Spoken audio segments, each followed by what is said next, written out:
اس کا مطلب یہ کہ ہم نے اپنی آخرت سے محبت بھی نہیں کی اور آخرت والا ایمان بھی نہیں بنایا جو کہ مطلوب ہے، جو کہ مقصود ہے۔ ایک واقعہ عرض کر کے بات کو ختم کرتا ہوں۔ حضرت سیدنا ابو ذر غفاری، ایمان کون سا چاہیے؟ وَآمَنْتُمْ بِرُسُلِي، ایمان کون سا چاہیے؟ جو ابو ذر غفاری کا ایمان تھا۔ ابو ذر غفاری رضی اللہ عنہ کون؟ جن کے بارے میں میرے نبی نے کہا 3 لوگ ایسے ہیں جنت ان کی مشتاق ہے، جنت ان کو خود چاہتی ہے، ایک سلمان، ایک مقداد اور ایک ابو ذر رضی اللہ عنہ۔ یہ ابو ذر رضی اللہ تعالی عنہ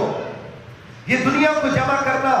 گناہ سمجھتے تھے، ان کا ایک اپنا نظریہ تھا باقیوں سے ہٹ کر۔ قرآن کی وہ آیت جس میں اللہ فرماتے ہیں کہ اگر تم سونا چاندی جمع کر کے رکھو گے، اللہ کے راستے میں خرچ نہ کرو گے، تو کل قیامت کے دن یہی سونا چاندی تپا کر تمہاری کمروں کو داغا جائے گا، ماتھے کو داغا جائے گا، تمہارے پہلوؤں کو داغا جائے گا اور کہا جائے گا ھذا ما کنزتم لانفسکم، یہ وہ خزانہ تھا جو تم اپنے لیے جمع کر کے رکھتے تھے، اللہ کے راستے میں نہیں دیتے تھے۔ تو یہ اس آیت کی وجہ سے کسی کو مال جمع کرنے نہیں دیتے تھے، اگرچہ اس کا مطلب یہ تھا کہ جو زکوٰۃ ادا نہ کرے اس کے لیے یہ حکم ہے، لیکن وہ کہتے تھے کسی کے پاس مال و دولت جمع نہ ہو، جس کے جمع دیکھتے اس کے پیچھے لگ جاتے تھے۔ حضرت سیدنا عثمان غنی رضی اللہ عنہ نے ان کو مشورہ دیا کہ ایک تو آپ فتویٰ نہ دیا کریں کیونکہ یہ آپ کا اپنا ایک نقطہ نظر ہے، دوسرا یہ کہ آپ اگر اس وجہ سے شہری آبادی میں رہیں گے تو جو نظام زندگی ہے وہ معطل ہو جائے گا، تو اس لیے آپ کسی اور جگہ پر جا کر رہ لیجیے۔ تو انہوں نے جو ہے وہ مدینہ سے باہر ایک جگہ ہے، وہاں جنگل میں ایک جھونپڑا بنا دیا، وہاں جا کر رہنے لگے، وہاں چند عرصے تک رہے اور چند عرصے کے بعد بیمار ہو گئے اور ایسے لگا کہ بس اب آخری وقت ہے۔ یہ بات اب بتانا چاہتا ہوں، آخری وقت ہے۔ اس وقت انہوں نے اپنی بیوی کو بلایا اور ایک عجیب بات کہی، اس نے کہا کہ بیوی کو کہا کہ ہو سکتا ہے ان قریب میری وفات ہو جائے، ان قریب میری وفات ہو جائے۔ بیوی رونے لگی اور کہنے لگی کہ یہ تو اللہ کا حکم ہے، ہو کر رہے گا، آپ چلے جائیں گے، لیکن مجھے پریشانی اس بات کی ہے کہ ہم یہاں جنگل میں رہتے ہیں، نہ کوئی بندہ نہ بندے کی ذات، آپ کا انتقال ہو گیا تو جنازہ تجہیز و تکفین کون کرے گا؟ اب سنیے ابو ذر غفاری کیا کہتے ہیں۔ ابو ذر غفاری کہتے ہیں پریشان ہونے کی بات نہیں پگلی، مجھے اپنے نبی کی بات پر پورا ایمان ہے۔ میرے نبی نے کہا تھا اس وقت جو 10 لوگ بیٹھے ہو ان میں سے ایک ایسا ہوگا جو اکیلا مرے گا اور مسلمانوں کی پوری جماعت اس کا جنازہ پڑھے گی۔ کہا وہ 9 جو میرے ساتھی تھے وہ تو آبادیوں میں فوت ہوئے اور ان کا جنازہ بڑی جماعتوں نے پڑھا، میں اکیلا رہ گیا ہوں۔ اب وہ حدیث میرے اوپر فٹ آتی ہے کہ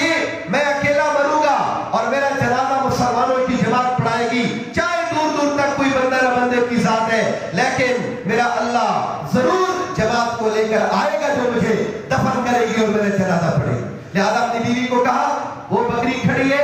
اس بکری کو ذبح کر دو،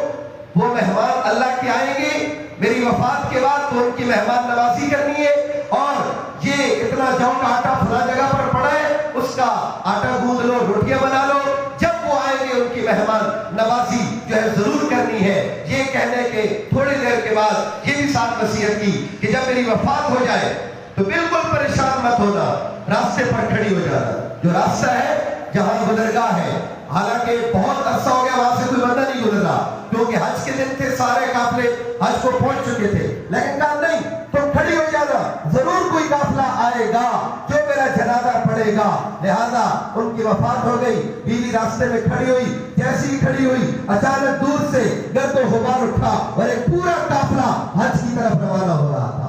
حالانکہ حج شروع ہو چکا تھا، اب قافلے کا کوئی نام و نشان نہیں، لیکن اچانک عبداللہ بن مسعود رضی اللہ عنہ کو حج کے امیر نے پیغام بھیجا کہ آپ ایک جماعت لے کر آ جاؤ، یہاں آپ سے کوئی کام ہے۔ تو وہ اس کام کے سلسلے میں آ رہے تھے اور جب پہنچے بیوی کھڑی ہے ان کی، پوچھا کیوں کھڑی ہو؟ کہا ابو ذر کا انتقال ہو گیا، کوئی جب دفن کفن کرنے والا ہے نہیں۔ جیسی سنا عبداللہ بن مسعود نے تو اللہ اکبر، ابو ذر میرے بھائی ان کا انتقال ہو گیا، چلو ہم پہلے ادھر جائیں گے پھر حج پہ جائیں گے، اور گئے اور ان کا جنازہ تجہیز و تقسیم کی۔ اس کا نام ایمان ہے کہ ظاہر آنکھ جھٹلا رہی ہو، ظاہر عقل جھٹلا رہی ہو، آپ کا رب پر اور اپنے نبی کی زبان پر ایسا ایمان ہو کہ ساری دنیا بدل سکتی ہے لیکن نبی کا فرمان جھوٹ نہیں ہو سکتا، وہ ہو کر رہے گا چاہے کچھ سامنے نظر نہ آ۔ یہ ایمان ہے، اور یہ آج افسوس سے کہنا پڑتا ہے ہمارے دلوں میں نہیں رہا۔ ہم کہتے ہیں جب تک رشوت نہیں لیں گے، جب تک جھوٹ نہیں بولیں گے، جب تک ناپ تول میں ڈنڈی نہیں ماریں گے، جب تک غلط کام نہیں کریں گے، ہمارا گھر نہیں چلے گا، ہمارا پیٹ نہیں پلے گا، ہمارے نظام نہیں چلیں گے، ہم رک جائیں گے۔ نہیں میرے بھائیوں دوستوں بزرگوں، ایمان پر جب ہم اپنے آپ کو اس طرح پیش کریں گے، چاہے دنیا ملے یا نہ ملے، اللہ اور اس کے رسول تو مل جائیں گے، اور وہ مل گئے تو یہی ہماری کامیابی ہے، یہی ہماری کامیابی ہے۔ اس کے لیے میرے بھائیوں دوستوں بزرگوں، ہمیں اللہ نے بڑا مختصر وقت دیا ہے۔ موت ہر وقت ہمارے چاروں طرف گھوم رہی ہے۔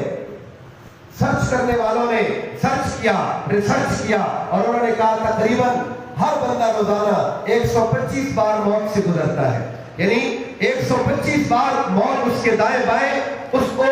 شکار کرنا چاہتی ہے، لیکن اللہ نے نہ وہ جگہ لکھی ہوتی ہے نہ وہ وقت لکھا ہوتا ہے، اس لیے وہ موت سے بچ جاتا ہے۔ ورنہ اس کی گاڑی آگے جا رہی ہے، پچھلی گاڑی بھی اس کو ٹکر مار سکتی ہے، دائیں بائیں والی بھی مار سکتی ہے، اچانک دوسری طرف سے آنے والی گاڑی، جو پچھلے دنوں کلر کہار میں آپ نے واقعہ دیکھا اور سنا کہ کیسے وہ اپنی جو ہے سمت جا رہا تھا، وہ اپنی سمت آ رہی تھی، لیکن گاڑی اس پر پیچھے دوڑی، گویا موت 125 بار جو ہے وہ ہمارے آس پاس گردش کرتی ہے اور ہمیں شکار کرنا چاہتی ہے، اللہ کا حکم نہیں ہوتا۔ اسی وقت جب ایک وقت آئے گا کہ ہم جو ہے اچانک اس موت کا شکار ہو جائیں گے اور پتہ بھی نہیں چلے گا، پھر دنیا والوں کو یقین دلانا مشکل ہو جائے گا کہ اس کرسی پر فلاں صاحب کبھی بیٹھے تھے، اس گاڑی میں فلاں صاحب بھی کبھی بیٹھے تھے، اس گھر میں فلاں دادا پردادا بھی رہائش پذیر تھے، بلکہ بچے پوچھتے ابا دادا کی قبر کدھر ہے، تو وہ بھی باپ بھی کہتا ہے مجھے بھی نہیں پتا ادھر کہیں آگے پیچھے ہوگی۔ یہ ہمارا حال ہے دنیا کے ساتھ تعلق، اور دنیا کا ہمارے ساتھ تعلق۔ اس لیے دنیا کے سودے ہم نہ کریں، آخرت کے سودے کریں، اللہ اور اس کے رسول پر قربان ہو جائے، دنیا بھی بن جائے گی، آخرت بھی بن جائے گی۔ اللہ سے دعا ہے اللہ ہم سب کو جو ہے وہ زندگی جو بندگی والی ہو گزارنے کی توفیق عطا فرمائے، آمین۔ وما علینا الا البلاغ المبین۔